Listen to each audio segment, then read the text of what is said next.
மேல மேல மேல டேய் அப்பா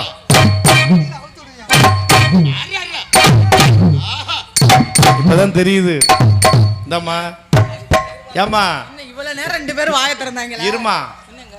பஸ்ல வரும்போது உனக்கு கண்டிட்டு பிரச்சனை என்ன பிரச்சனை? எங்க உங்களுக்கு இந்த வேலை? என்ன பிரச்சனை? ஏதோ பிரச்சனை பெரிய பிரச்சனை. அதனாலதான் வேன் எடுக்கிறதுக்கே லேட் ஆயிடுச்சு. ஏமா ஏன் என்ன பிரச்சனை? அவரு டிக்கெட் எடுக்க சொன்னாரு. ஆமா அப்புறம் பஸ்ல போனா டிக்கெட் எடுக்கிறது இல்லையா? எடுக்கணும் டிக்கெட் எடுத்தேங்க. எனக்கு ஒரு டிக்கெட் எடுத்தேன். நீ எத்தனை பேர் வந்தியா? நான் ஒரு ஆள் தான் வந்தேன். அப்ப ஒரு டிக்கெட் எடுத்துட்டு அப்புறம் என்ன பிரச்சனை? இருப்பா. லக்கேஜ் எல்லாம் சங்கத்திலே வச்சிட்டு போயிட்டேன். வேற என்ன? அவரு டிக்கெட் கேட்டது கேட்டு பாரு.